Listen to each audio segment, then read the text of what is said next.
Om Ajnanatimirandhasya Jnananjanashalakaya Chakshurum Militam Yena Tasmai Shri Gurave Namah.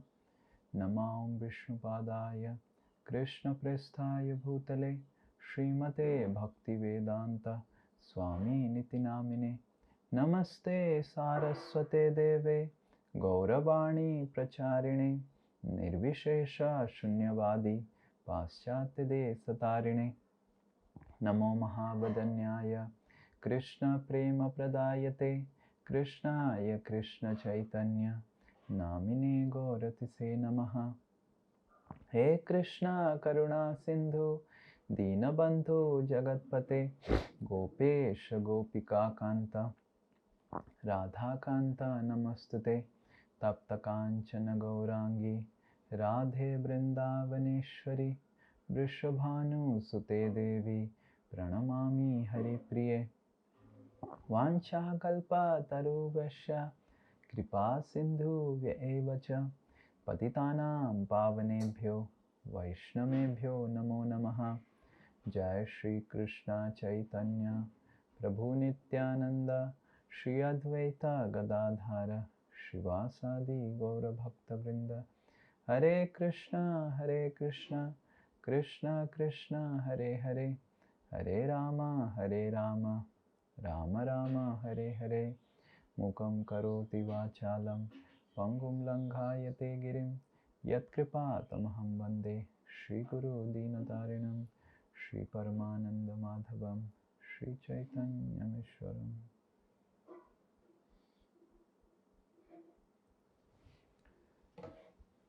Okay, Hare Krishna.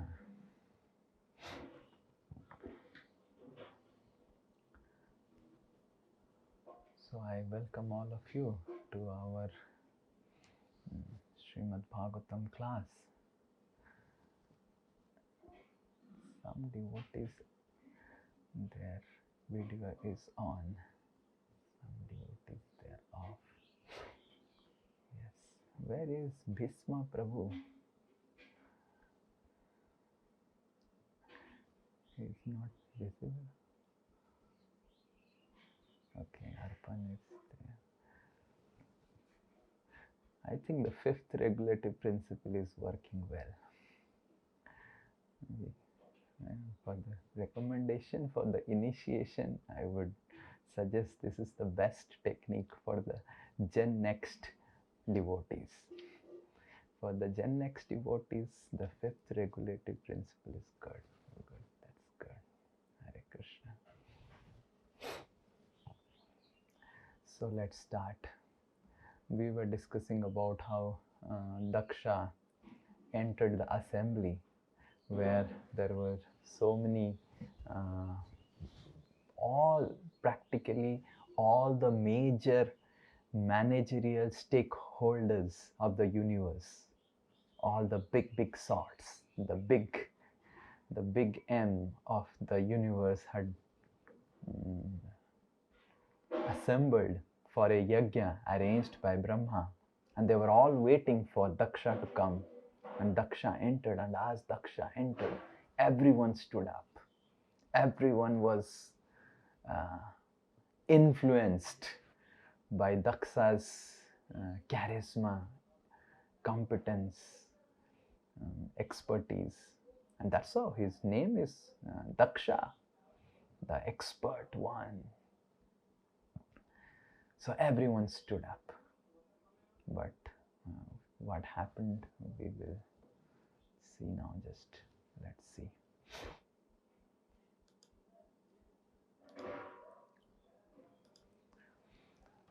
So this is, I hope all of you are able to see. This is text number 8. All of you, please repeat after me. Om Namo Bhagavate Vasudevaya. Om Namo Bhagavate Vasudevaya. Om Namo Bhagavate Vasudevaya. Praknishannam mridam drishtva.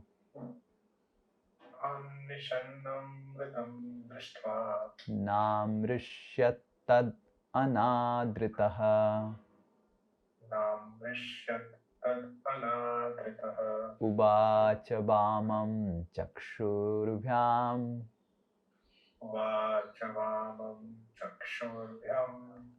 Abhivikshya dahan iva. Abhivikshaydahan iva. Praknishannam mridam drishtva. Yeah, anyone else? Hare Krishna. Yes, anyone?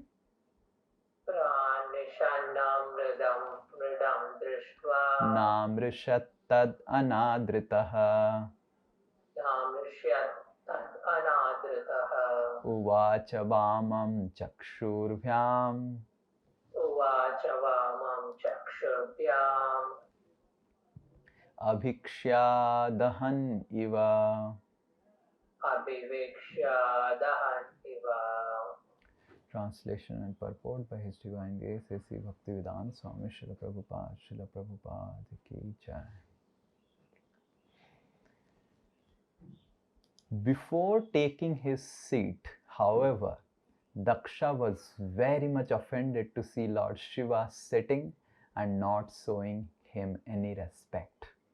At that time, Daksha became greatly angry, and his eyes glowing, he began to speak very strongly against Lord Shiva. Purport. Lord Shiva, being the son-in-law of Daksha, was expected to show his father-in-law respect by standing with others. But because Lord Brahma and Lord Shiva are the principal demigods, their positions are greater than Daksha's. Daksha, however, could not tolerate this, and he took it as an insult by his son-in-law. Previously also, he was not very much satisfied with Lord Shiva, for Lord Shiva looked very poor and was niggardly in dress. Hare Krishna. So, this is where we are. So, as soon as Daksha entered, everyone stood up. Everyone was respecting Daksha. But Lord Shiva was not respecting Daksha. Lord Shiva was just sitting and meditating on Krishna. And Daksha became very angry. There are varieties of reasons we will discuss today about anger of Daksha. Why Daksha was angry, but the first reason is what Srila Prabhupada is mentioning in the purport. The first reason is ignorance. Generally, a spiritual person needs to be observed or seen spiritually.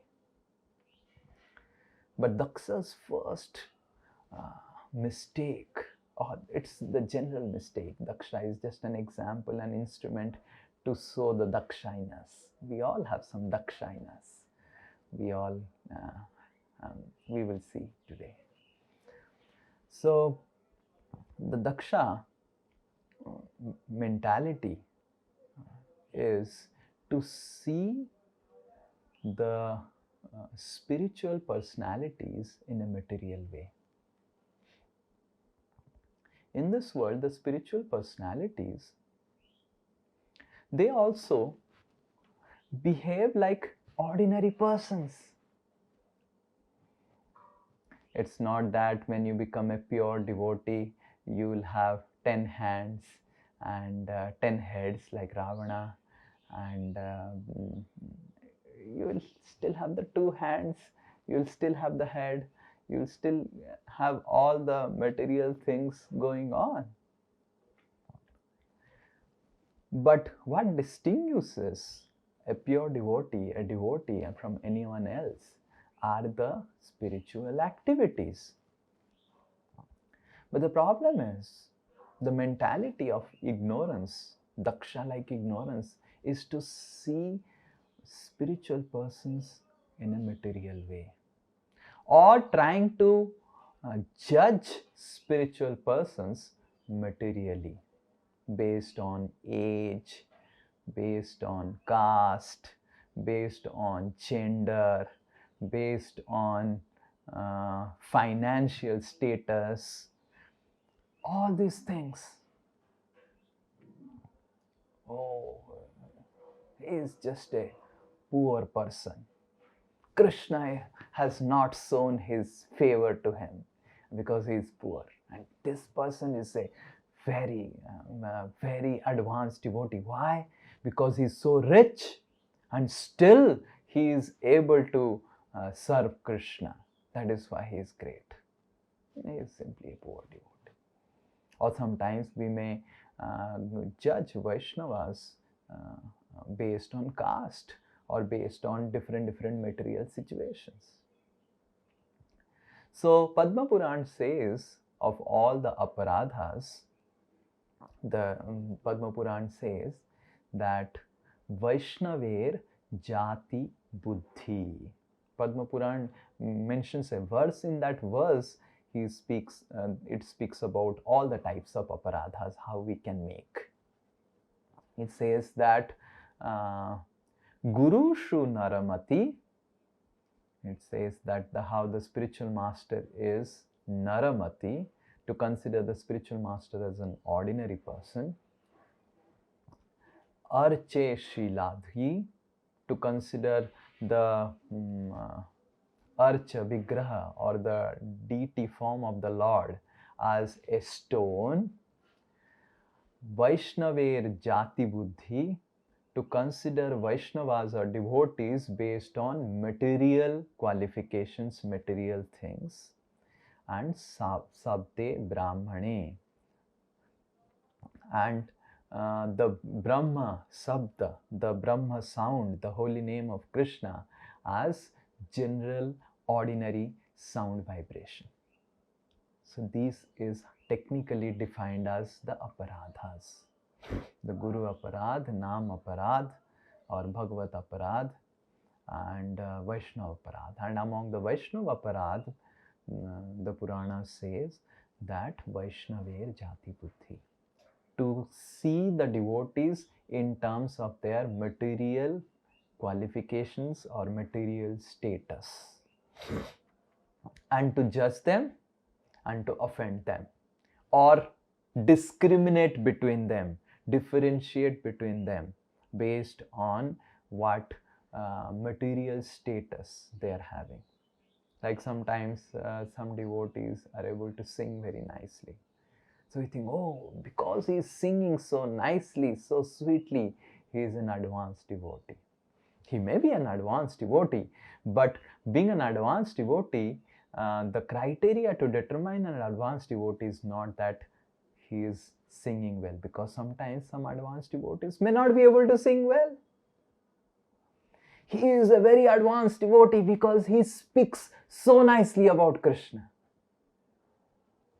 And there may be so many advanced devotees who may not be able to speak so nicely about Krishna. He is an advanced devotee because he has so many followers and so many people are attracted to him. So many people put dandavat to him. And there may be so many advanced devotees whom no one knows. He is an advanced devotee because he is born from a very respectable, high-class Brahmin family. There are so many advanced devotees who are born from the most abominable families. So in this way, if we try to discriminate Vaishnavas or devotees based on these type of things, or he is an advanced devotee because he is a Prabhu, he is not a Mataji. Matajis are unintelligent, dumb fellows. I've seen so many brahmacharis thinking like this and they end up getting married. Hare Krishna. Thinking Matajis are dumb and intelligent fellows. So, mosquitoes. Goshala is now filled with mosquitoes.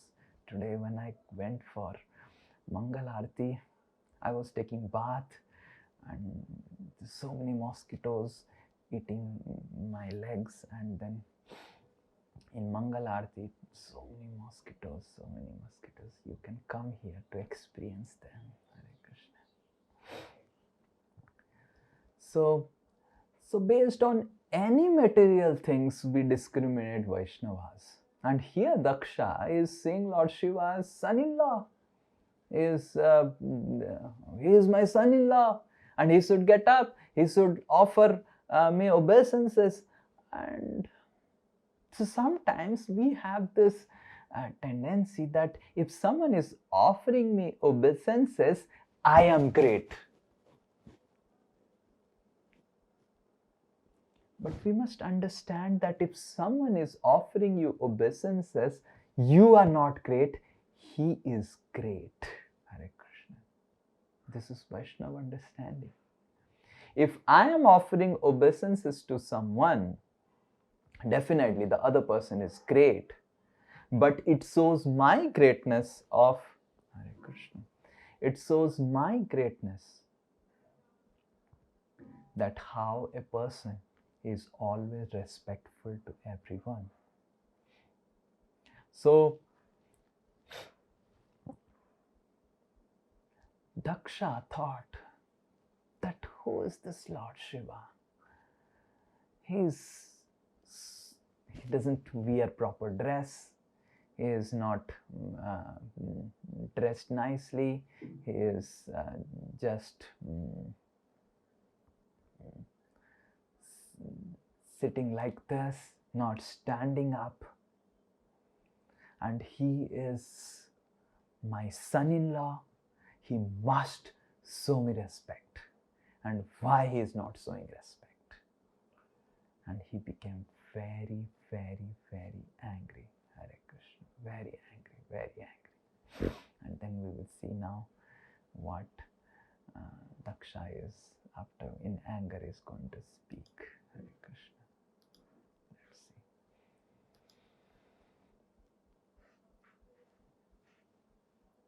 So Daksha is speaking. Shruyatam brahmrashayo me Suryatam Brahma Sayome Sahadeva Sahagnayah Sahadeva Sahagnaya Sadhunam Bruvato Vrittam Sadhunam Bruvato Vittam Nagyanam Nacha Matsarat. Nagyanam Nacha Matsarat. All sages, brahmanas, and fire gods present, please hear me with attention. This is Daksha's speech. For I speak about the manners of gentle persons. I do not speak out of ignorance or envy. Hare Krishna. Ayam tu lokapalanam I am tu lokapalanam Yasogna nirapatrapaha yasogna nirapatrapaha Sadvir acharitah pantha sadviracharita pantha Yena stabdhena dusitaha.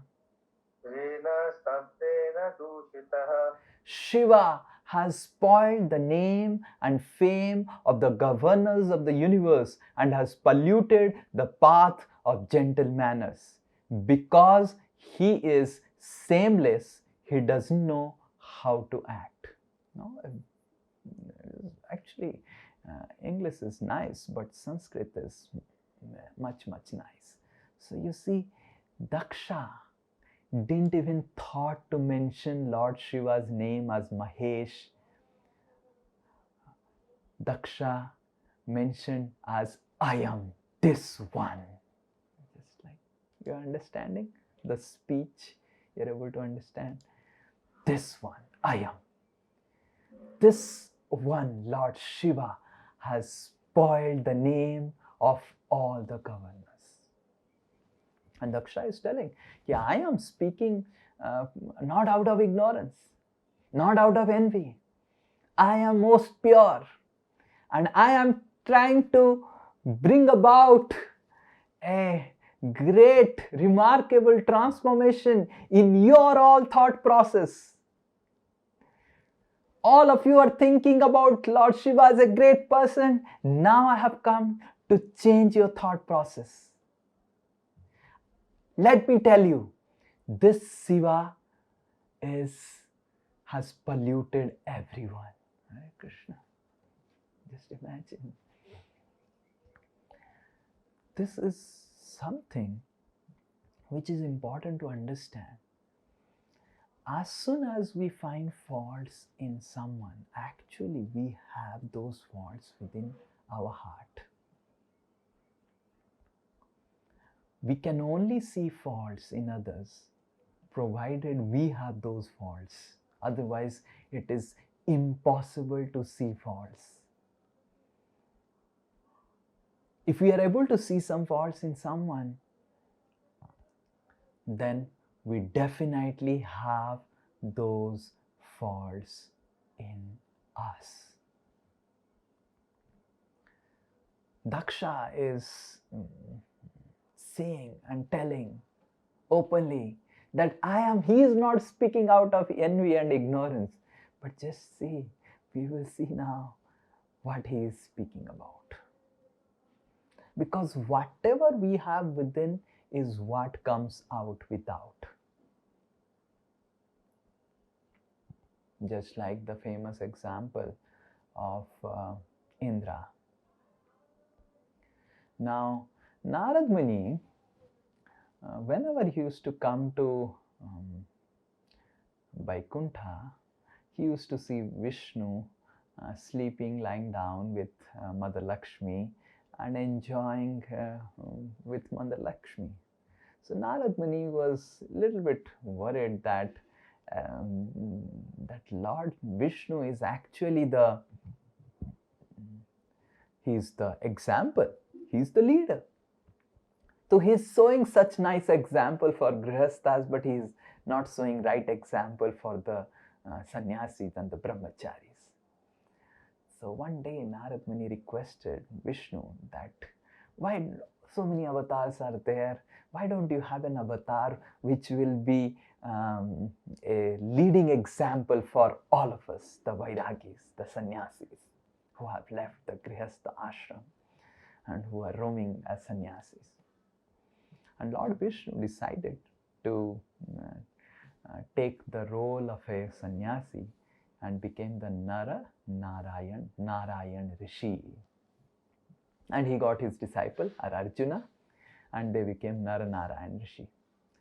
And he has to go to tapasya. The rishis of those times were not going and roaming around. He went to Himalayas and made Badrika ashram. And he started doing tapasya.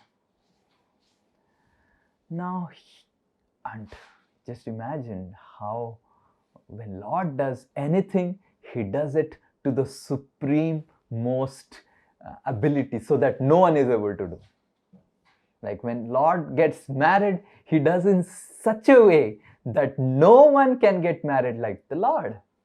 Yes, like we see that in Dwaraka, Lord got married. 16,108 wives. Anyone has got married like this? I don't think anyone can do like this. And none were feeling deprived of the presence of the Lord. So when Lord started doing tapasya in Himalayas, practically the whole universe came to know about it. Everyone was glorifying the Lord. Oh Lord, oh great Lord, oh great Lord. You are doing such nice tapasya in Himalayas. You are so great, you are so great. Except Indra. Indra was thinking, why Vishnu is doing so much of tapasya? I think Vishnu is interested to get my post. Hare Krishna. It's the Vishnu who has given Indra the post.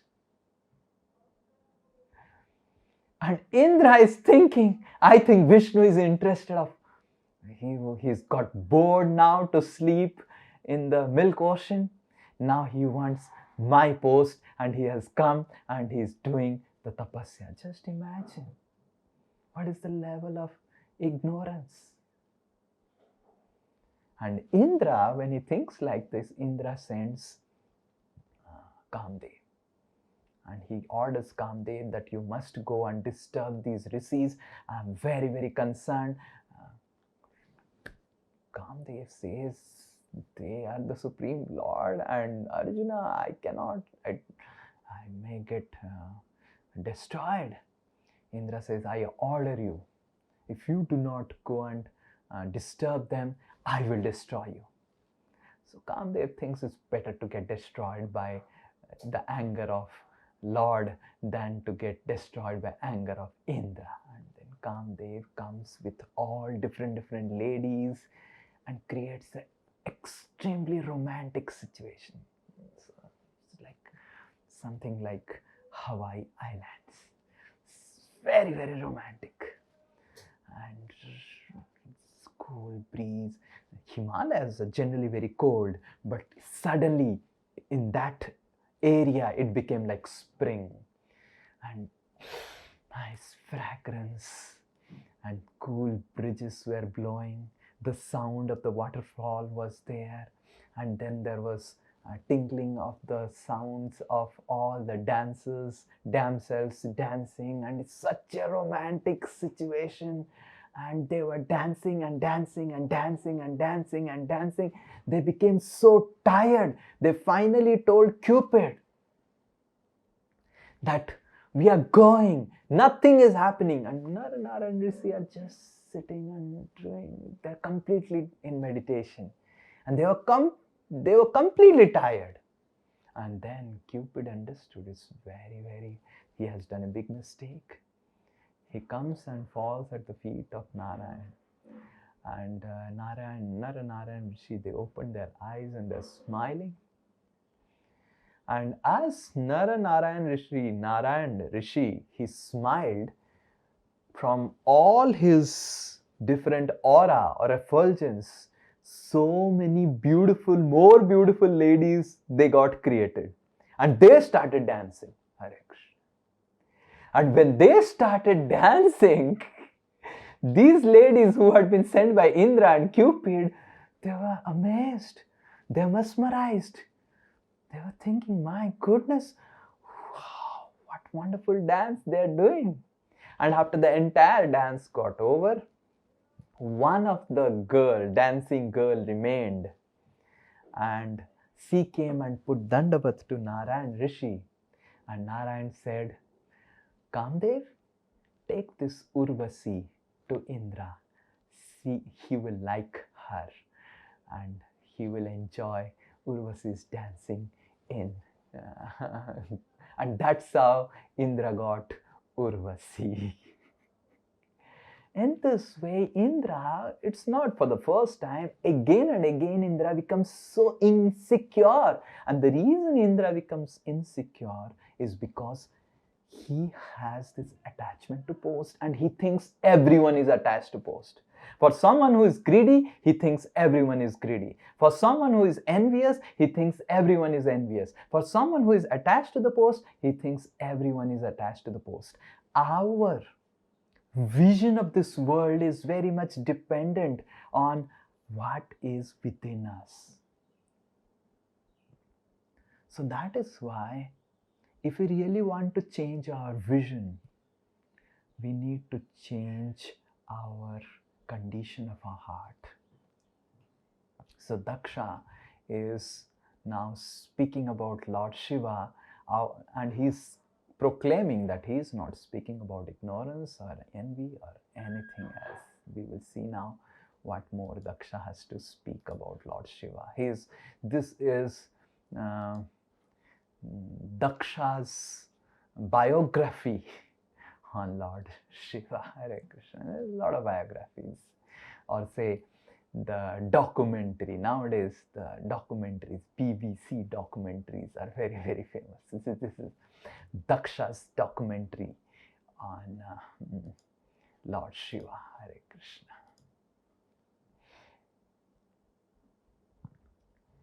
Esame sisyatam prapto एष मे शिष्यतां प्राप्तो yanme duhitur agrahit यन्मे दुहितोरग्रही panim vipragni mukhatah प्राणिं विप्राग्निमुखतः savitrya iva sadhuvat.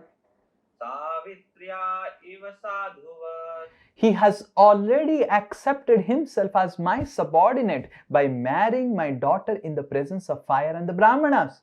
He has married my daughter who is equal to Gayatri and has pretended to be just like an honest person. Daksha's statement that Lord Shiva pretended to be an honest person means that Shiva was dishonest because in spite of accepting the position of Daksha's son-in-law, he was not respectful to Daksha. So in this way, Daksha started evaluating Lord Shiva on completely material terms. And oh, he has married my daughter who is like Gayatri. We're understanding why Daksha is speaking that my daughter is like Gayatri. Anyone can say that why Daksha is mentioning the word Gayatri. There are two reasons. Gayatri is the purest, and she purifies the sadhakas. The Gayatri mantra. Gayatri is purest and she purifies. Okay. But why Daksha is mentioning the name Gayatri?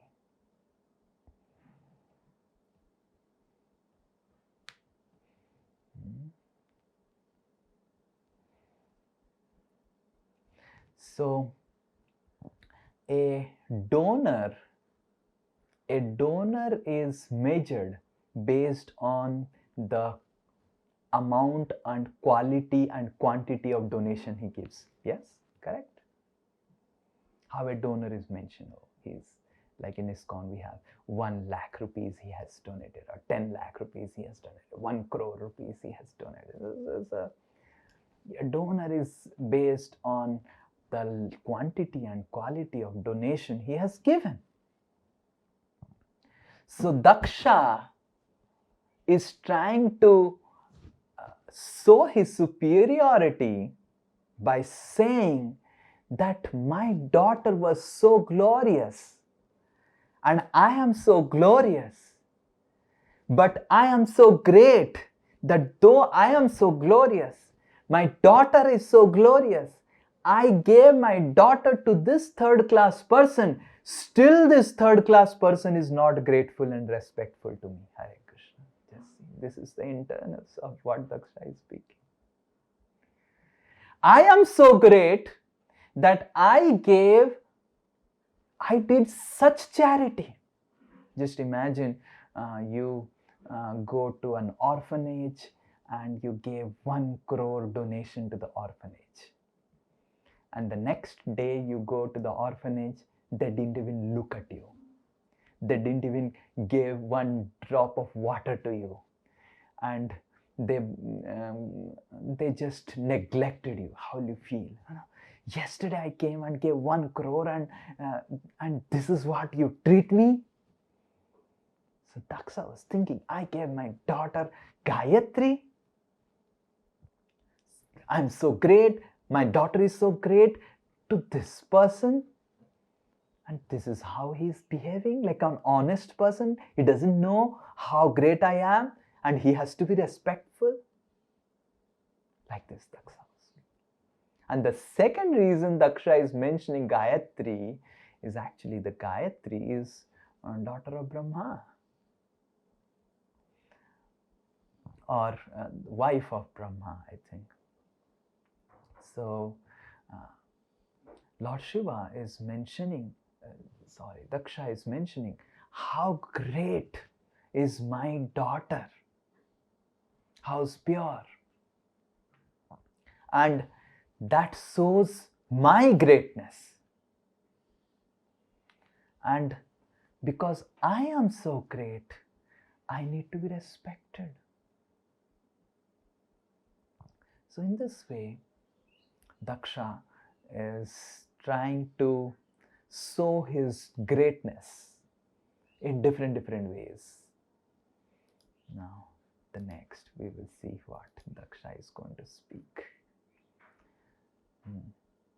Now, if you see sometimes, okay, we'll read this verse, then we'll speak about it. Grihitva mriga savaksha. Anyone? Grihitva mrigasavaksya Panim marakatalochanaha. panim markatalochanaha Pratyutthana pratyuttanabhivadarhe Vachapyakrita vachapyakanochitam. He has eyes like a monkey, yet he has married my daughter whose eyes are just like those of a deer cub. Hare Krishna. Nevertheless, he didn't stand up to receive me, nor did he think it fit to welcome me with sweet words. Hare Krishna.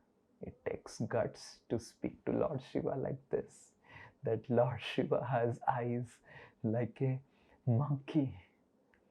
This is how one can get blinded by anger. How detrimental is anger? How detrimental is this need for respect, that one can get simply blinded. And when one is blinded, he becomes so irrational in his speech, that he thinks that I am the only great person, no one else can be great. Hare Krishna. And we see that whomever he meets, any great person, he tries to demean that great person so that he is established as great. In material world, one tries to establish one's greatness by demeaning others. One thinks that if I demean others, then I am great. And Daksha is, we will see how Daksha is trying to squeeze down Lord Shiva so that he is established as the greatest person. The difference, as I was speaking last class also, how the material world, everything is based on relativity. And next we will see this, then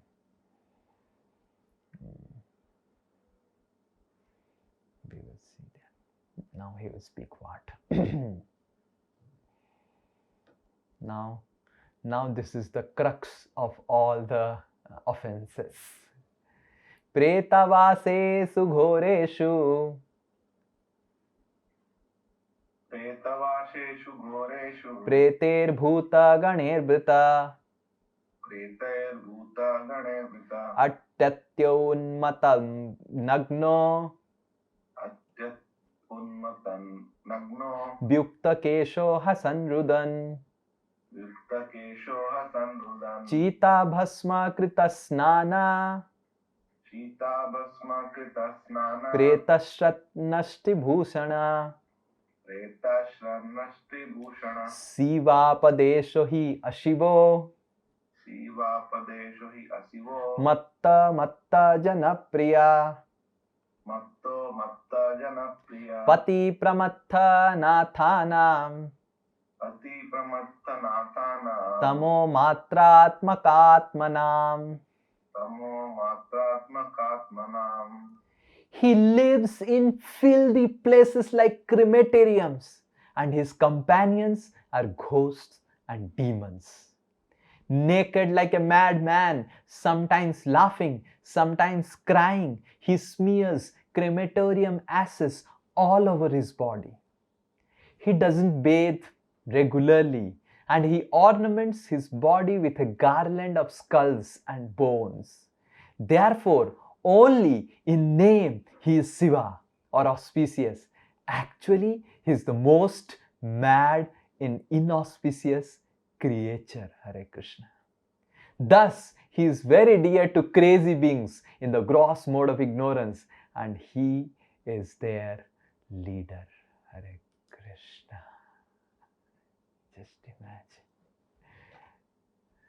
This is how one can get completely blinded and speak about such a glorious person like Lord Shiva like this. And we see these are all truths. Yes, Lord Shiva does like this. There is no doubt that Lord Shiva not doing like this. And that is why one has to be very, very careful in judging Vaishnavas externally. And if one is not careful, he may burn out his practice of devotional service. We should be very careful in not judging the Vaishnavas on an external level. Lord Shiva addresses all these things because, as Srila Prabhupada mentions in the purport, we will read a part of the purport. Where is that?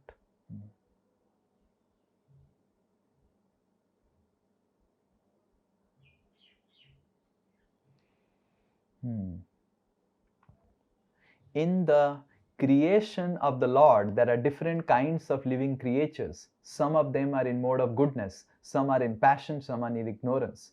Lord Vishnu takes charge of the persons who are advanced Krishna conscious Vaishnavas, and Lord Brahma takes charge of persons who are very much attached to material activities. But Lord Shiva is so kind that he takes charge of persons who are in gross ignorance and whose behavior is lower than that of animals. Therefore, Lord Shiva is especially called auspicious.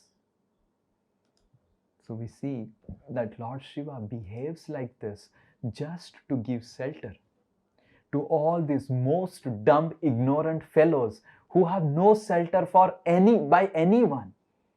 They will not get shelter of anyone, and it's Lord Shiva who gives them shelter.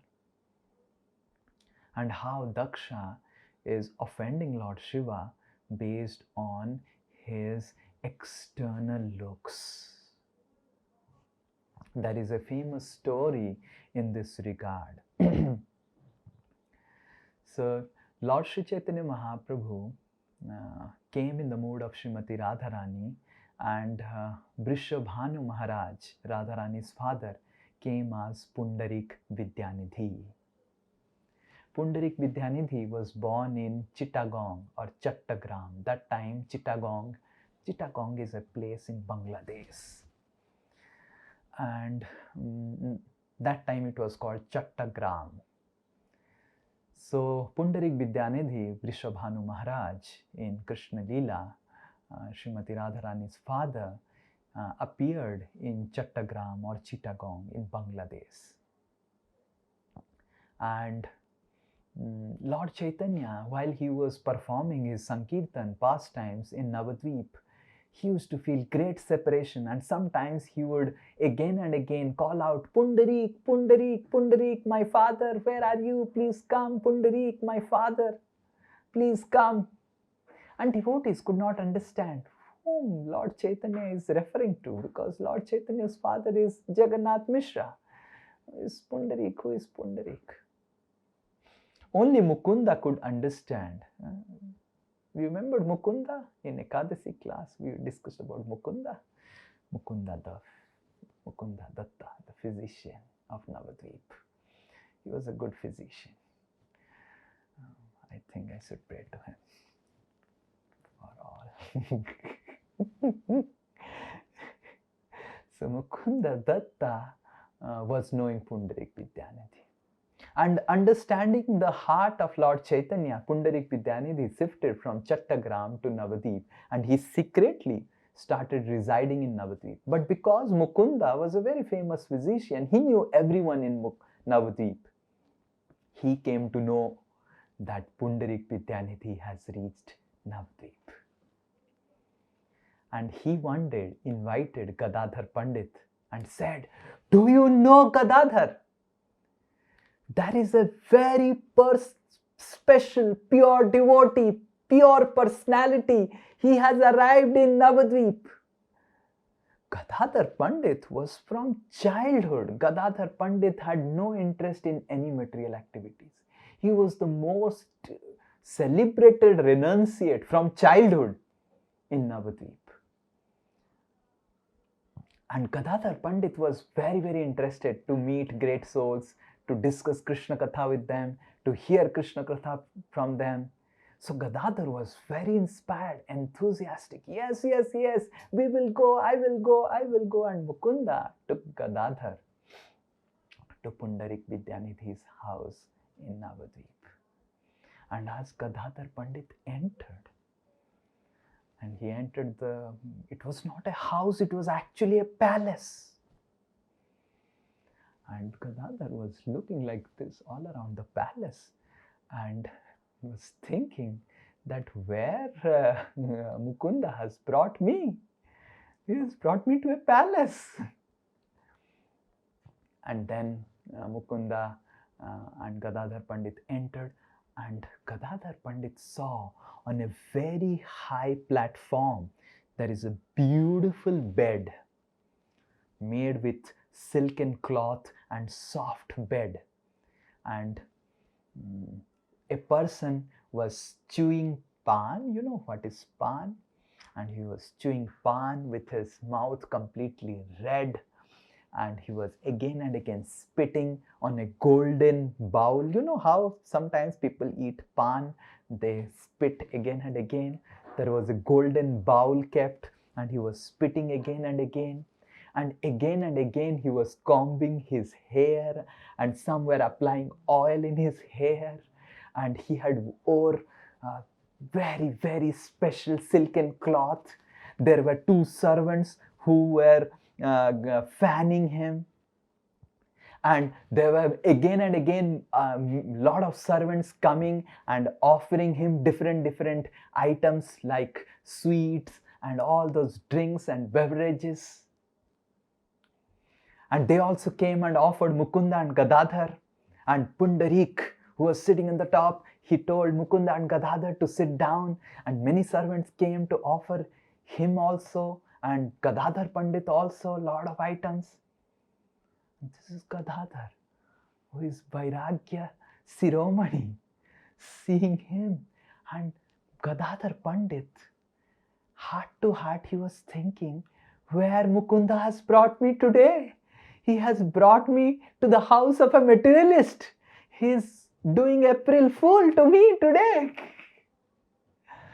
trying to cheat me, that he has brought to such a materialistic place. This person is so materialistic. He is eating pan and is throwing the spitting pan here and there, so many servants, and getting services. And Mukunda could understand how Gadadhar was feeling within his heart all these problems. He is trying to offend, or he was offending Pundarik Vidyanidhi from his heart mentally. And immediately Mukunda, he started reciting verses from Srimad Bhagavatam. Aho bakiyam stanakala kutam jigham shaya apyayat asadvi lebhe gatim dhatrimuchitam tatonyam kamba dayalum saranam brajema. He recited this verse that Aho bakiyam, this Putana, who is the sister of Bakasur, came, and he came with such a kalakut poison to kill Krishna, and Krishna gave him the position of mother in Vrindavan. Oh, how greatly merciful is Krishna! As soon as Mukunda recited this verse and started speaking about Krishna, immediately Pundarik Vidyanidhi, he became mad. He started catching all his servants and catching him, tearing off all his clothes. He tore off all the fans and charmer and peacock feather. He tore off the bed in which he was sitting. He tore off his own clothes. He threw away all the paraphernalia. He threw away the golden pots. He jumped and danced in ecstasy about Krishna, Krishna. He rolled in the ground. He fell off from the top and he fell down unconscious with saliva coming out from his mouth. Hare Krishna. And he was not getting up. And all the servants are perplexed and everyone was disturbed. What has happened? What has happened to our master? And when Gadadhar Pandit saw the behavior of Pundarik, immediately he understood, what a mistake I did, what a mistake I did. He's such a great soul, he's a pure devotee. And I offended him. Immediately Mukunda and Gadadhar Pandit, they went near Pundarik and they started chanting Hare Krishna and did different kirtans. For 6 hours, Pundarik was unconscious. And after 6 hours, Pundarik Vidyanidhi got up and Gadadhar Pandit fell at the feet of Pundarik Vidyanidhi, begging him forgiveness for offending him mentally. And Gadadhar Pandit expressed his desire that because I offended you, and you are such a great soul, please initiate me. And Pundarik Vidyanidhi initiates Gadadhar Pandit as his disciple. In this way, this pastime comes in Chaitanya Bhagavat to show us how it is very, very dangerous to judge Vaishnavas externally. And we can, even Gadadhar Pandit landed up into mentally committing aparadh by seeing the activities of Pundarik Vidyanidhi. And then Daksha, after offending Lord Shiva, speaking such harsh words, Daksha takes water in his hands and he curses that I curse this Lord Shiva, that this Shiva will not get any share of oblations in yajna. No one would offer oblations to yajna, to Shiva in yajna.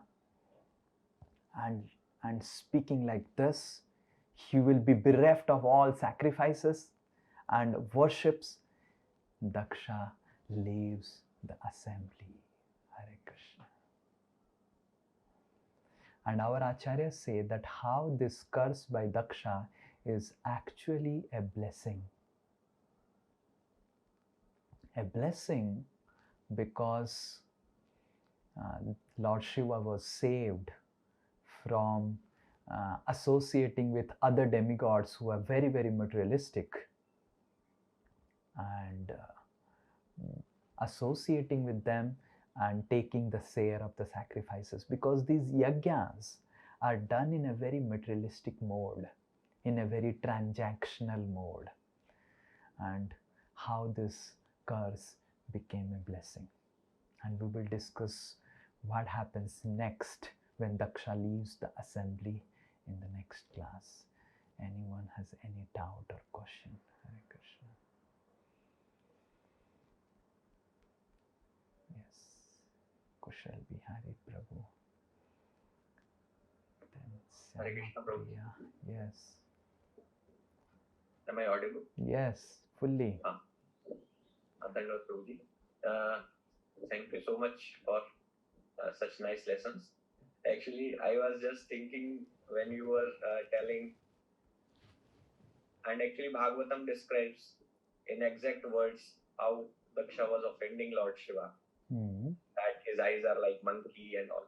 So there is a principle that we should not hear Vaishnavas' criticism. We should not hear, if we hear it, we also become party to it. but it is directly given in Bhagavatam itself.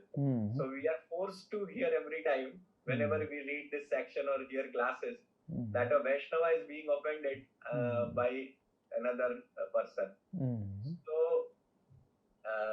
this also will have any effect, or this is all right, because this is exact words they are writing what all things Daksha was telling about Lord Shiva, and this is clear offense.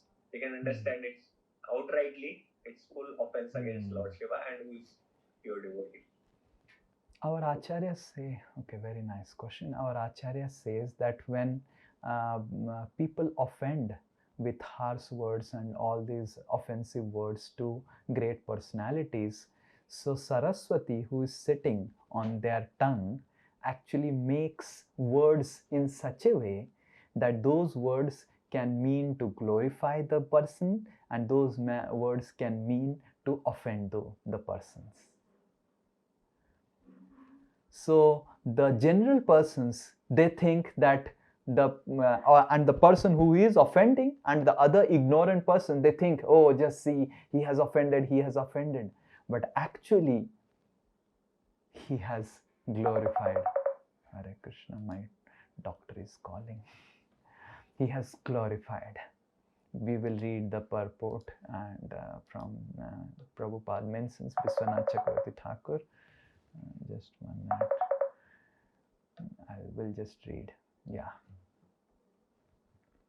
Daksha wanted to impress upon the minds of all great sages assembled in that meeting that Shiva, being one of the demigods, had ruined the good reputations of all the demigods by his unmannerly behavior.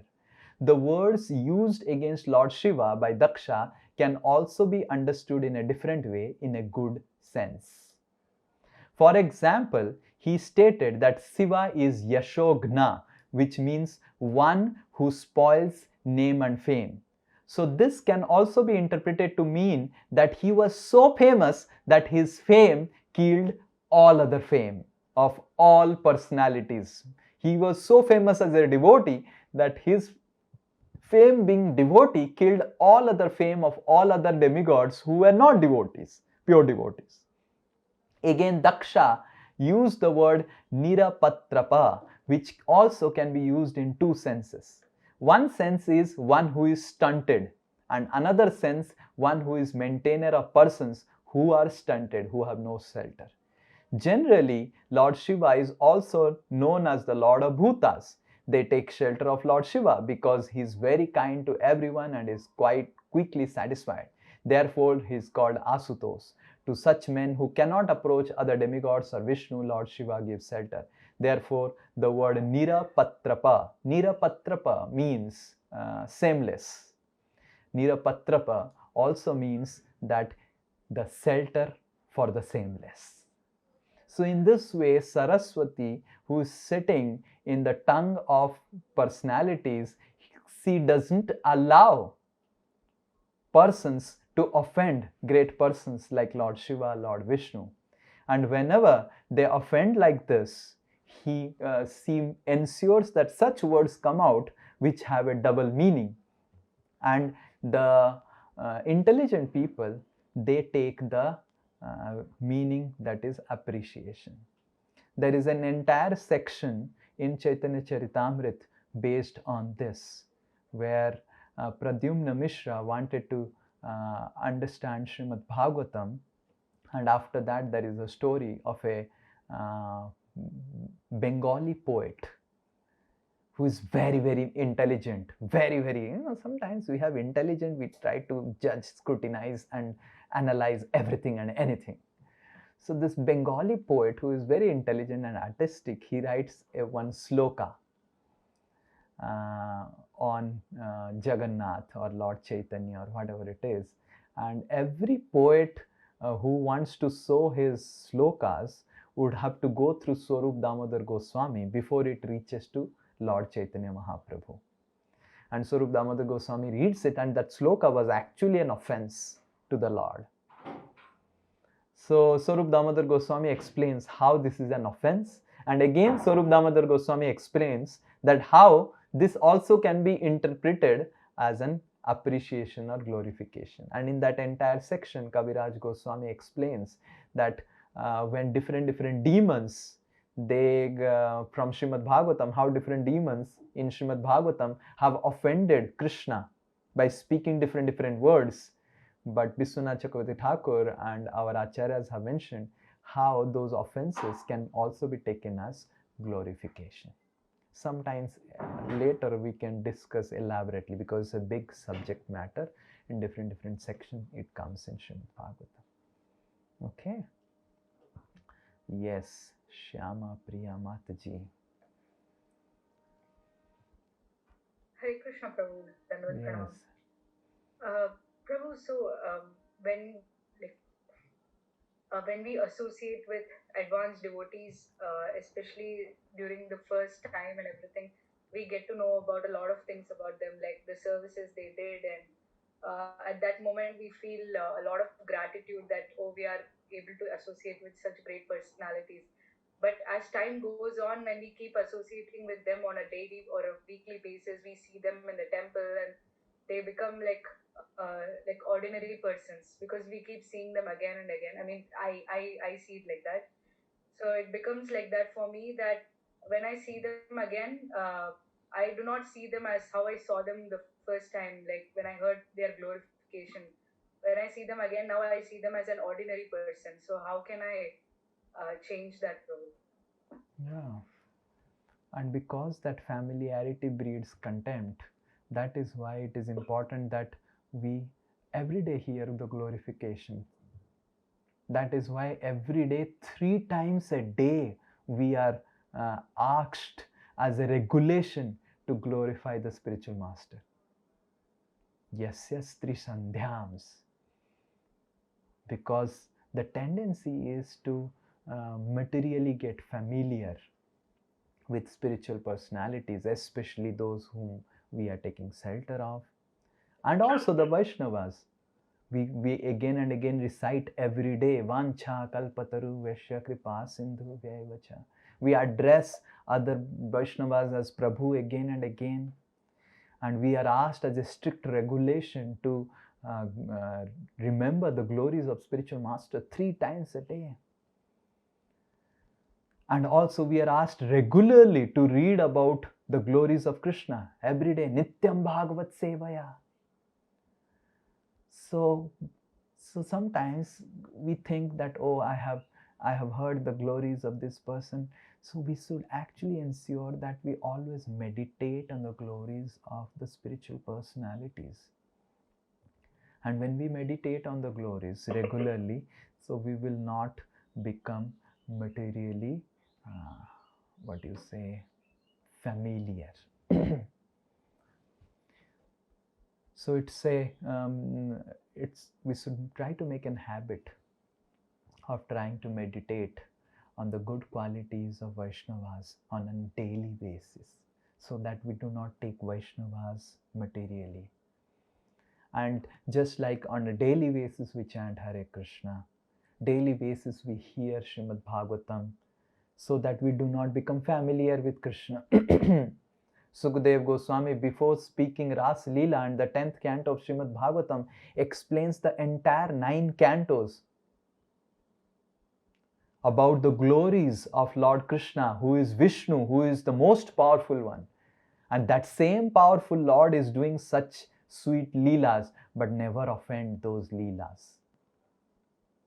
Similarly, Jayadev Goswami has written a very beautiful narration and songs called Gita Govinda. I hope other devotees know about it.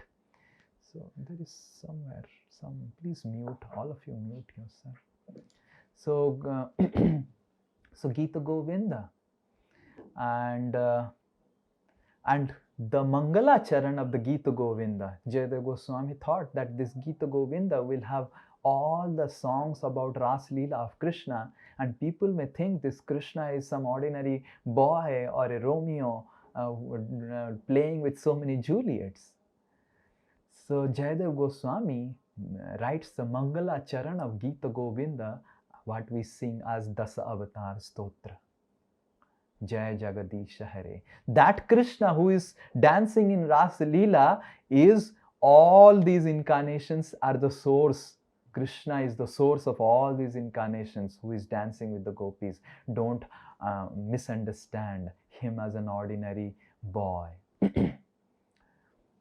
So that is why we must regularly make a habit of meditating on the glories of our spiritual master, glories of Vaishnavas, so as to get rid of this danger of becoming materially familiar. This is first thing. And second thing, we have to be very, very careful how we speak with our spiritual masters. We cannot be frivolous. We cannot be frivolous while talking with our spiritual masters. We have to be very, very, very respectful. So the spiritual masters and other Vaishnavas, superior Vaishnavas and other Vaishnavas can be friendly, but we can never be frivolous. We have to be very, very respectful. Once the knob of respect is gone in the relationship, we are prone to offend Vaishnavas. We have to be super respectful.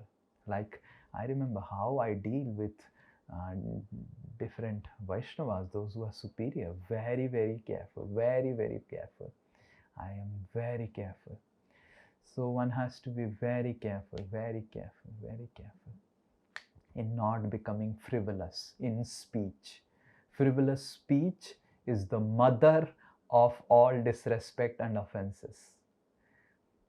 I hope you understand. Frivolous means careless speech. We should understand whom we are speaking and how we should maintain the decorum of our speech. Sometimes superior Vaishnavas may be behaving with us in a very friendly way, but we should not think I am his or her friend. We should be very respectful of the Vaishnavas. And third thing, we should not try to make the Vaishnava association and the discussions in Vaishnava association as ordinary materialistic association. Then we get prone to offenses. Sometimes while we had previously friends in materialistic circles, and in devotees association we try to make friends, and we start discussing the same things what we used to discuss in our materialistic friend circle. Oh, how is this, how is that, and this and that. We start cracking jokes, not exactly vulgar, but cracking jokes and pulling the leg and all those things. We must abstain from all these things in devotees association. We should not pull anyone's leg. We should not crack jokes. We have to be very careful with our speech. And if we are not careful with our speech, we will surely offend devotees. We have to think twice before we speak. And then when we are careful like this, then we will not offend. But if we are not careful, we are careless in our speech, we are frivolous in our speech, we are frivolous in our behavior while dealing with superiors, then we are sure to offend. So these are the three things which we can take care while, so that we do not become familiar. First one, we should meditate on the glories of superior and other Vaishnavas regular basis and hear about them on a regular basis, hear about their glories. Second, we have to be very careful while dealing and speaking in a very, very respectful way and not become frivolous and friendly with superiors. And third, with equals, we have to be very careful not bring in cheap jokes as is done in the materialistic circle. So these three things if we maintain, then we will always be protected. Does that answer your question? Yes, Prabhu. Thank you so much. Hare Krishna.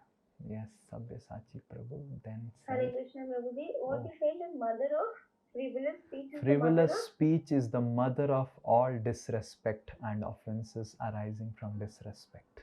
Frivolous speech means speaking without understanding the right maryada. Maryada means etiquettes. So just speaking, oh okay, take, just speaking because I have to speak, or not being respectful in the speech, or overly trying to be friendly to someone who's not your friend. So these are all frivolous speech. Just like in careless speech, in materialistic association, how we start pulling the leg and speaking, cracking jokes and those things. Okay, we have to be very careful. Yes, Sabyasachi Prabhu, then Udit Prabhu, then Salja Mataji. You said yagyas are mostly material in nature. So often we see that even if yagya, Krishna is telling yagya is the Shrestha, but in Drabbamaya yagya many of the times people think that yagya means sacrifices in the yagni, yagya kunda, and Purohitar Pandit will say aha, vaha, swaha, then they think it is the good one. Otherwise, people should advance in yagya by yapa yagya. So why it is so in our tradition? Maybe in yagya also, the holy name of the Lord is not chanted in many of the yagyas, and people not even in ISKCON we chant, but not in other. It is because of ignorance or because that people are mostly prone to material thing from yagya. That's the reason tradition has been set. Okay. So those who do yajnas are basically, they do yajnas for elevation to heavenly planets and all. So yajnas are meant to be oblations given to the demigods. So the names of the demigods are chanted, and in the beginning of the yajna, Vishnu's name is chanted, and in the end of the yajna, Vishnu's name is chanted.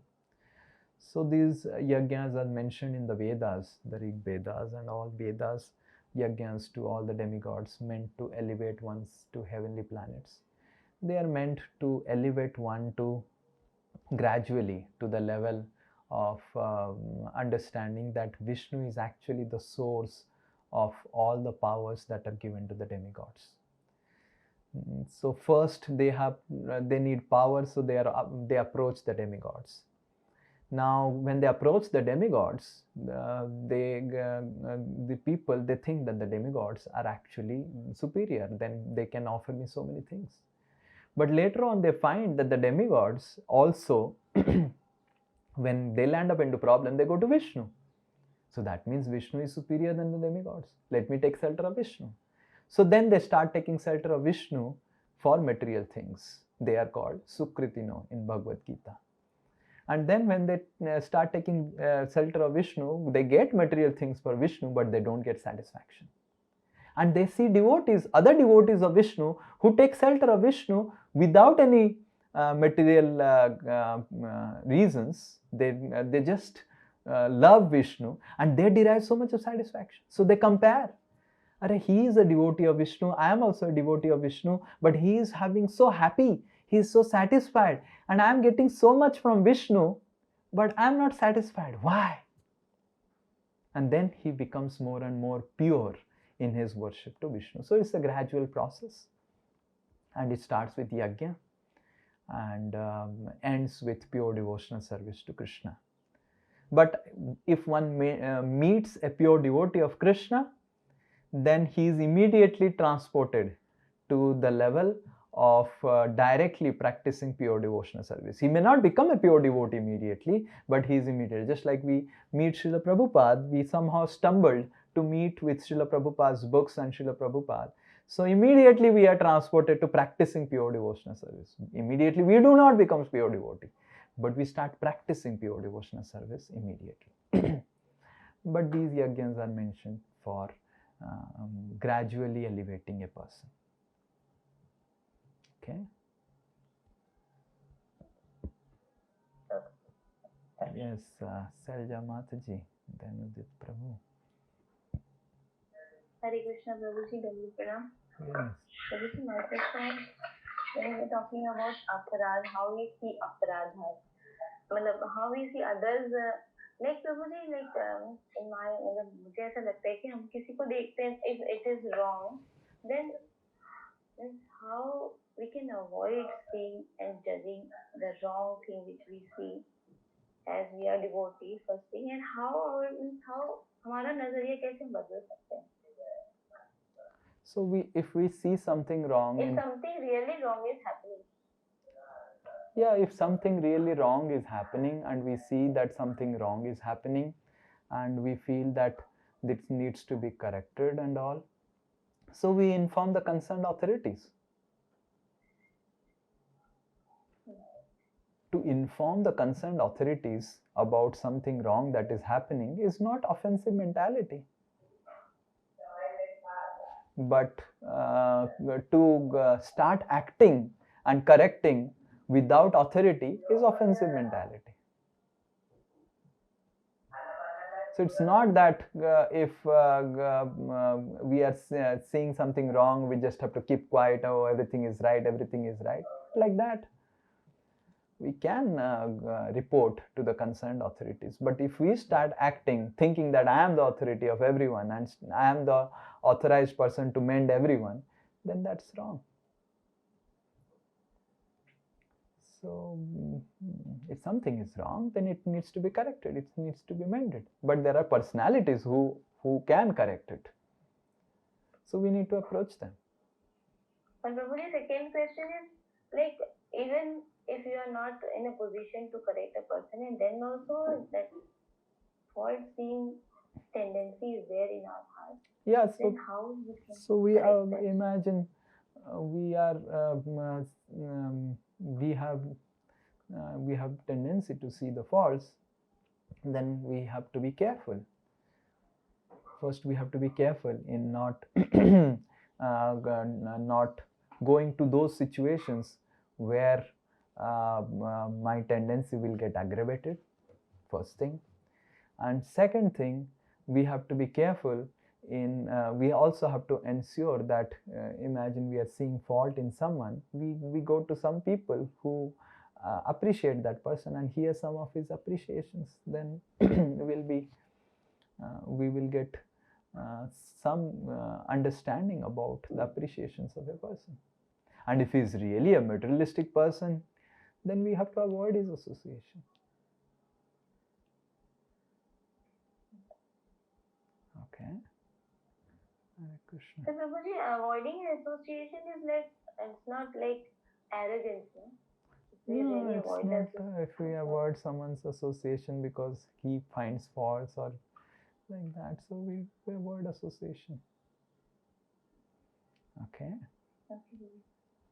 I have one announcement I will make and then I will continue. So I think Udit Prabhu will make the announcement about the app, and actually it has been a little bit, so please everyone pay attention. So we are trying to make we have already made an app by a third party person, and all the classes and everything will happen through the app, so that there is automatic attendance, and there is we are planning also to have tests, small MCQs through the app, and there will be automatic record of attendance.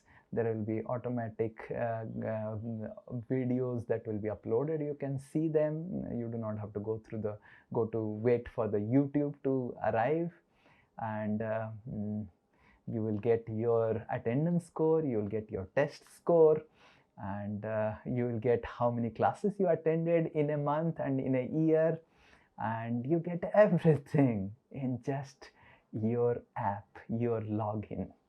And the app is set in such a way that only when you attend minimum 90% or 80% that I can set of the class, then you will be considered and present. Imagine you came for the class, 10 minutes you attended and you are gayab, you are absent. So you are absent.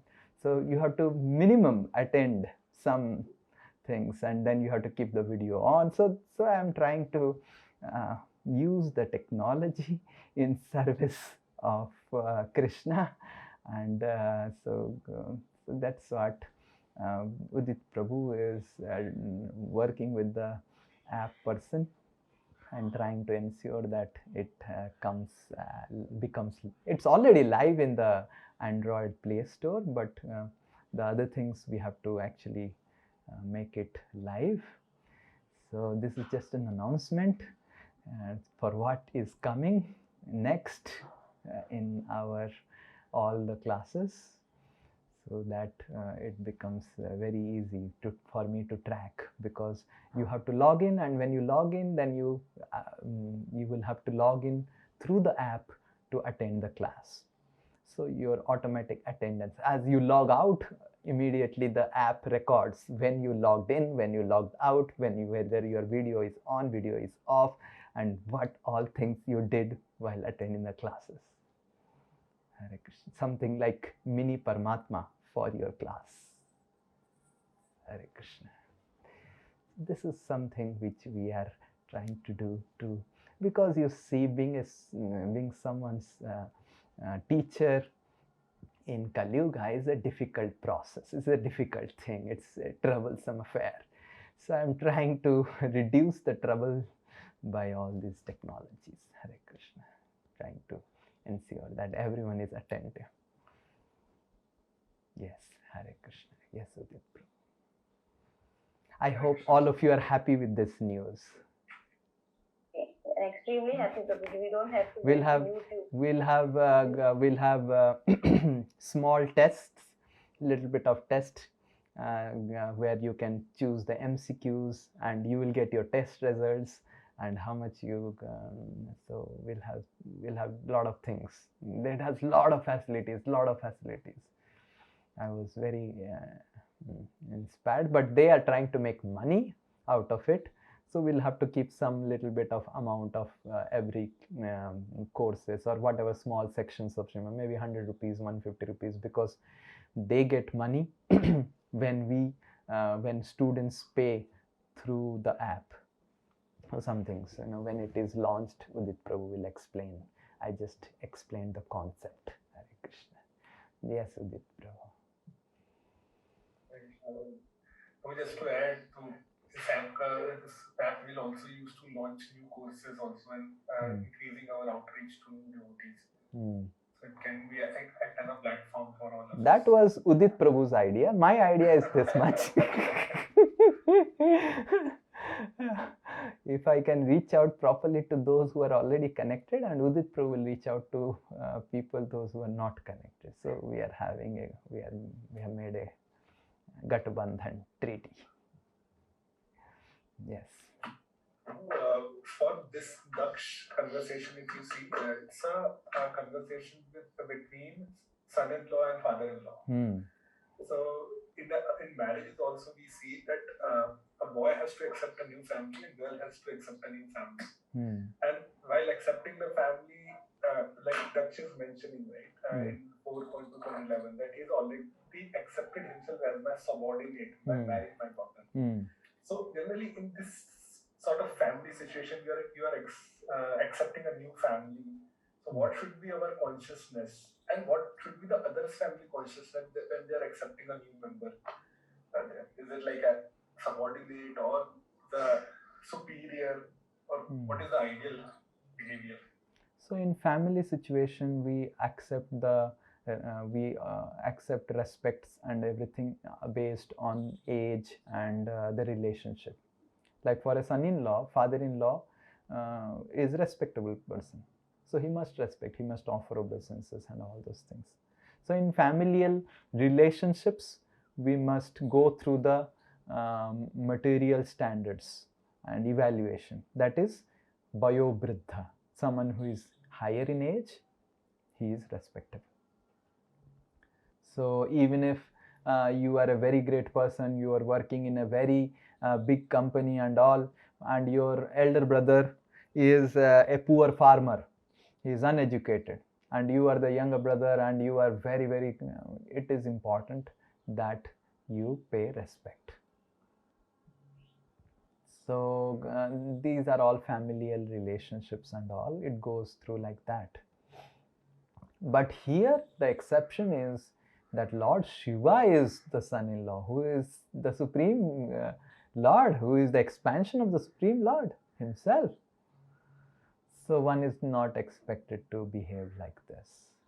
Like Lord Krishna would come and put Dandavat to Yudhishthir Maharaj, and Yudhishthir Maharaj would put Dandavat to Lord Krishna. Right?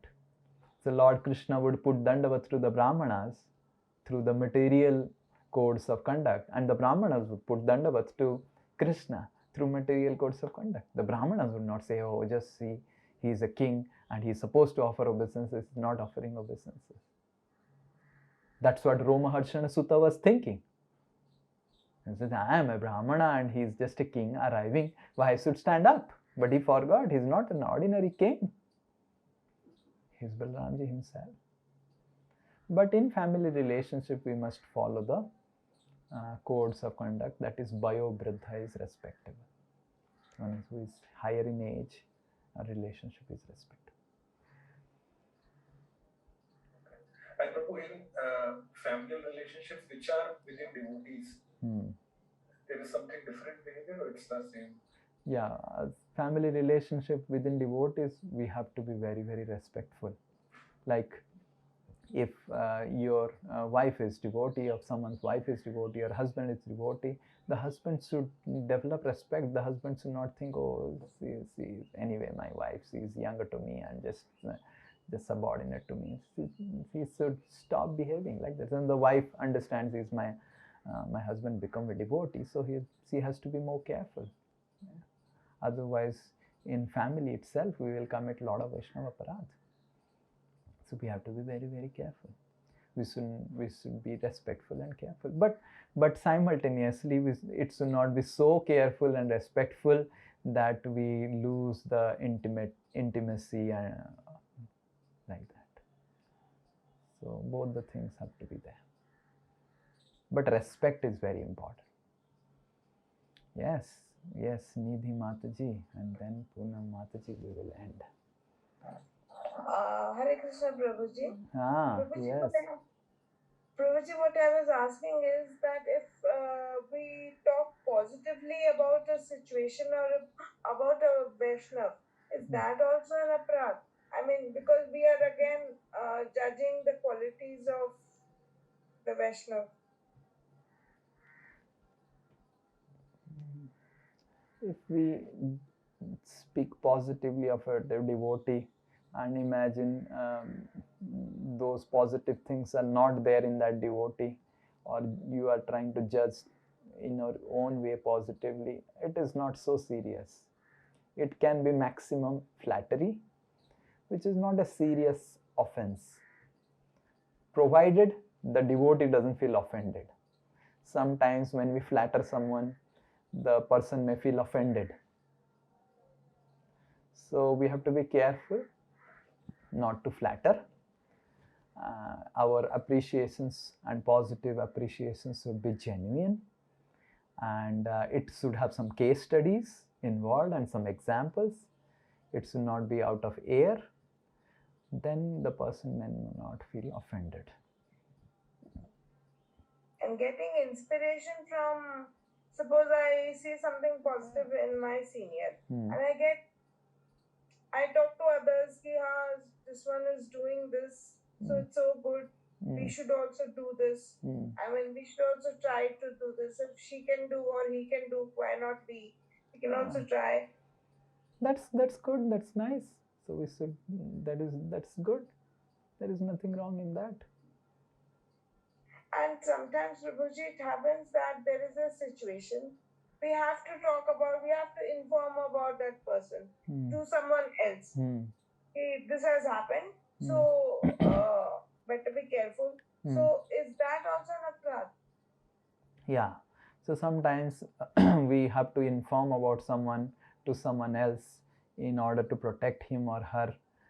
So that is not aparadh if it is done out of concern for the person. But if we start for information, we have to speak on one line. 2 lines, right? Right. We do not have to write an essay to that person. So if we start writing an essay, then there will be a problem.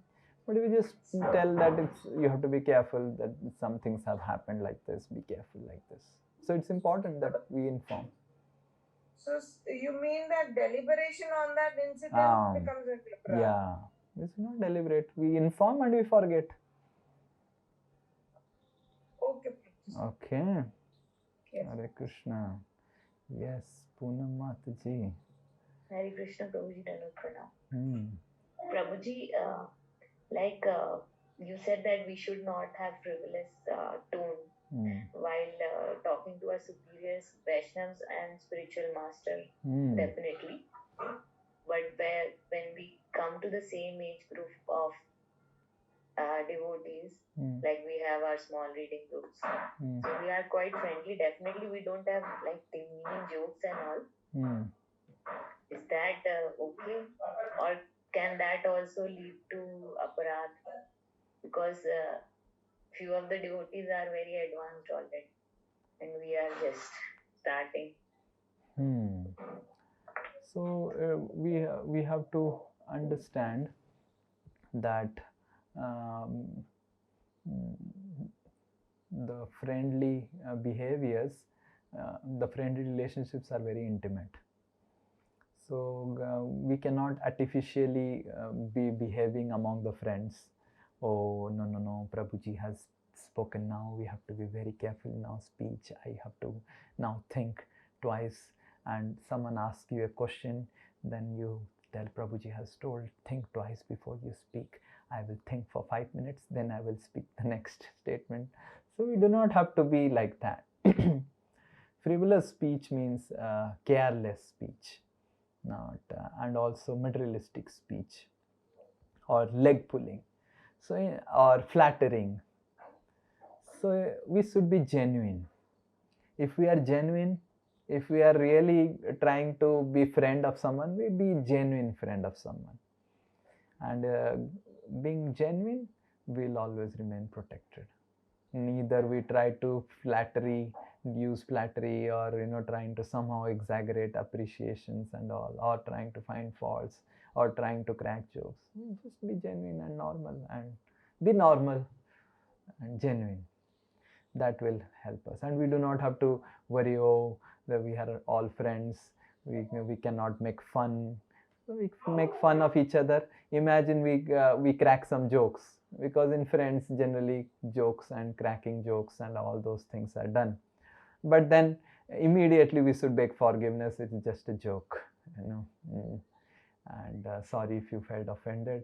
And and imagine you really somehow cracked a joke about someone, then after the meeting you call that person again and beg forgiveness. Sorry, I cracked a joke. But it should be always we have to be careful in not trying to minimize the quality of spiritual association in a very materialistic way, because we really don't know which person will get offended. So that is why we have to be careful, right? Okay. Yes, thank you, Prabhuji. Prabhuji, one more thing is like concerning me a lot, is that when we should avoid association of non-devotees, because they are talking, they are not discussing Krishna Katha. So that I have realized over the time. So I'm trying to practice it. But Prabhuji, this is also there that devotees should live very simply. And they should not always think of accumulation of wealth or something like that. But definitely, we can't go to zero. So what threshold should we maintain? So materialistic people will tell you about materialistic agendas and materialistic acquisitions and all. That's the goal of the life. So a devotee also requires some material acquisitions, but material acquisition doesn't become the goal of the life of a devotee. That's the difference between a materialist and a spiritualist. A materialist acquires material things. A spiritualist also may acquire spiritual things. But a materialist feels after acquiring the material things that I have attained the goal of life. And a spiritualist thinks after attaining the materialistic things, he thinks I have got some necessities now, let me find out how I can use that in service of Krishna. So a spiritualist may also need some material things, and materialist may also need some material things, but a spiritualist is very clear about what is the goal of life. Goal of life is to give up all the material things, but so long I have got this material body, I just can't immediately give up. I need certain amount of material things, right? So goal of life is not material acquisitions, neither goal of life is too much material acquisitions. Prabhuji, but you mentioned in your some previous class that Chaitanya Mahaprabhu, he was looking at, I want stars, I want moon. So our material desires are like that. They might fool us. That might be our position also. Yeah, so our material desires and acquisitions may fool us, but we should always consult before endeavoring for any of our material acquisitions. We should consult that is it proper, is it right, is it required, is it enough? And if we consult superiors, we'll always remain protected. Okay, Prabhuji. Thank you so much. Okay, Hare Krishna. Yes, Dev Malya, the garland for the demigods. Yes. Hare Krishna, Prabhuji. Dhanavad. Yes. Thank you for this wonderful class and so many life lessons we got from. So, Prabhuji, I have one doubt. Like, suppose in a devotee association, the other person, any Prabhuji or Mataji, okay, suppose if he or she is offending us without not being aware, like what he or she is speaking, without thinking. But when the limit crosses, so how can we handle those devotees? Because so that we can't do any offense, any Vaishnava offense, aparat like that, by speaking any harsh thing on that when limit gets crossed. So the first thing we have to understand that if we are a devotee, we will not feel offended by anyone. If I am a right devotee, no one can offend me.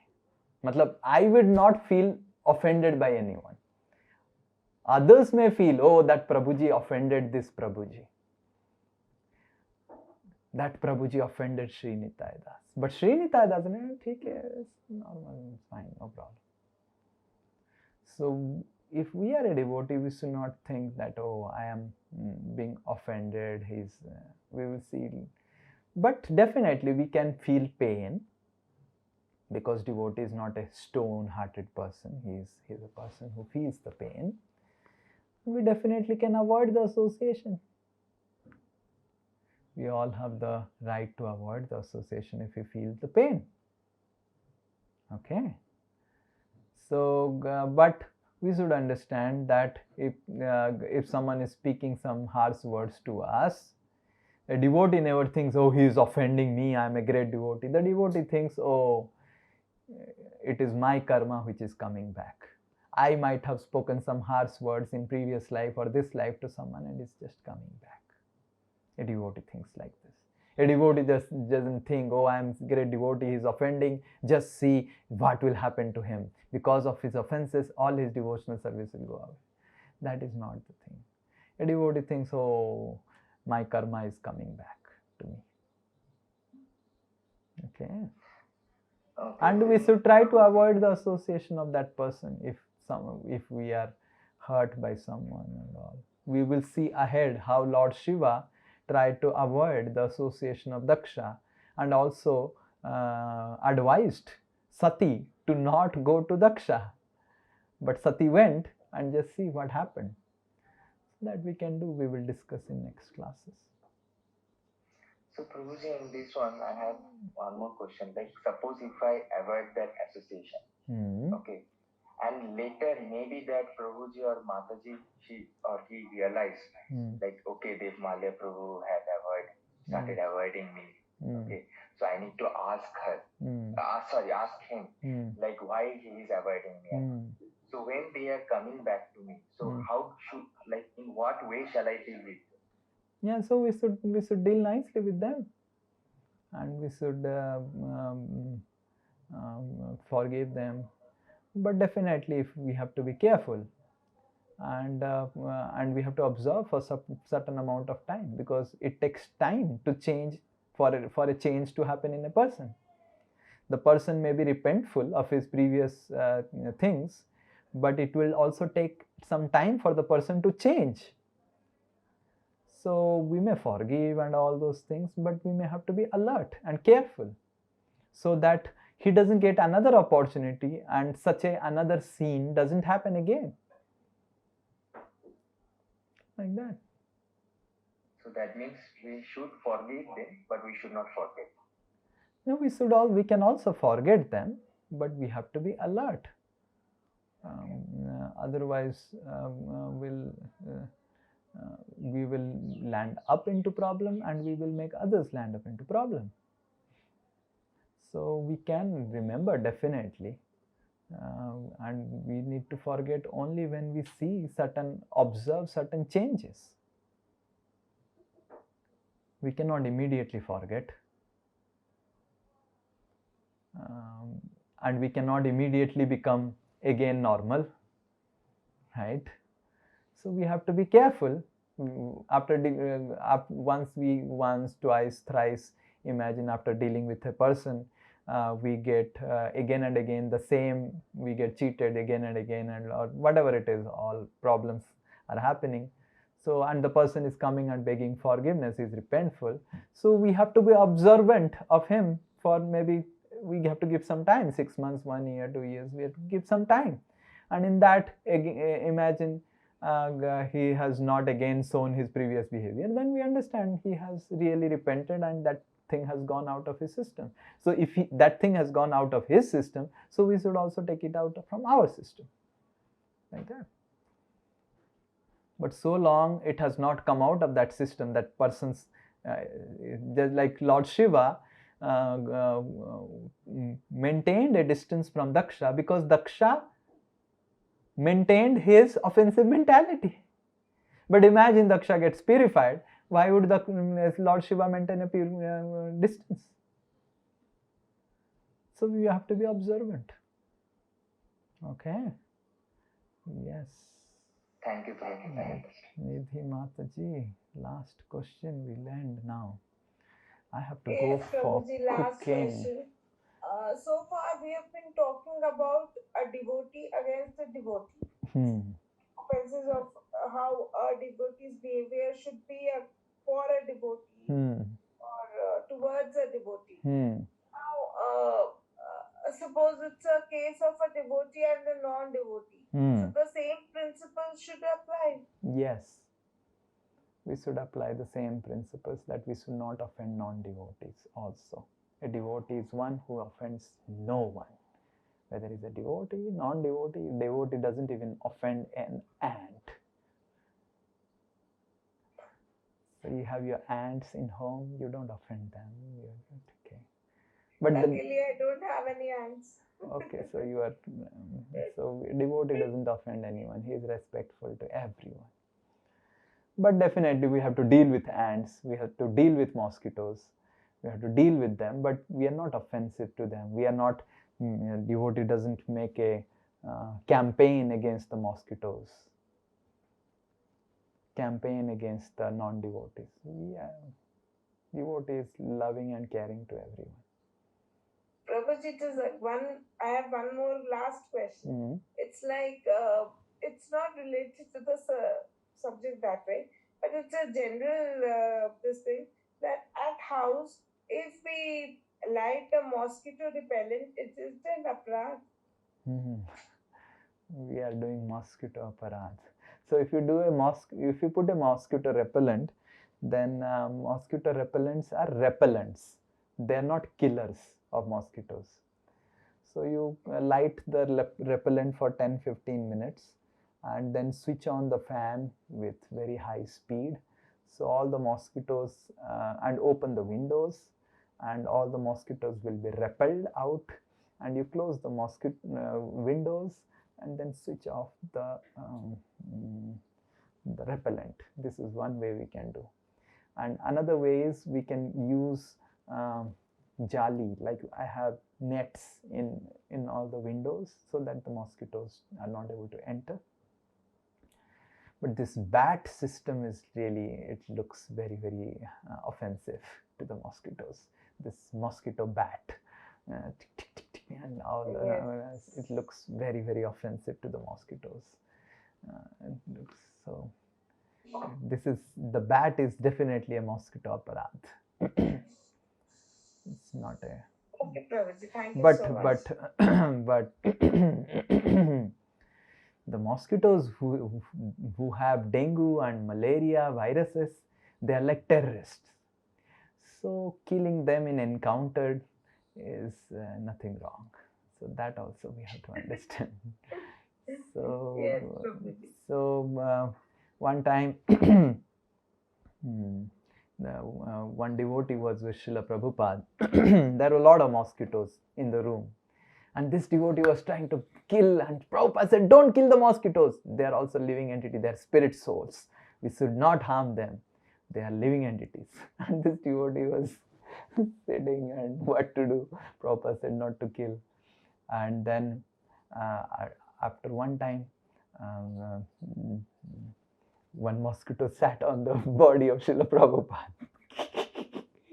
And then Prabhupada said, oh, this mosquito has sat. And this Prabhupada said, kill him. And Prabhupada killed. And then this devotee said, Prabhupada, you just now said you cannot kill the mosquitoes, and you just killed. And this devotee, Prabhupada said, yes, now because he has become a terrorist. And by killing a terrorist, it is self-defense. It is not offense. So self-defense is fine. But if you are offensive, then it is dangerous. So we should try to, like in my room, if you go out of Gosala, there are so many mosquitoes. But I have designed my room in such a way that there are no mosquitoes. Very few, minimal, 1 or 2 will be roaming around. They will not be able to bite. Why? So we do like that. So we minimize the way our interactions with these living entities, so that we don't harm them. Let them also remain. They are also Krishna's creation. Okay? Yes, but we cannot completely do that. Like yesterday when I went to the washroom, there was one insect, just lying, and then it's gone in the flush. We cannot do anything. So some things are unavoidable in material world. We have to go to spiritual world to completely get rid of all these things. Okay? Yes, Hare Krishna, Dandavat Pranam, Vancha Kalpataru, Vaishya Sindhu Vevacha, Patitanam Pavanebhyo, Vaishnavebhyo Namo Namo. Srila Prabhupada ki jai, Srimad Bhagavat Mahapurana ki jai, Nitai Gaur Premanand. Hare Krishna.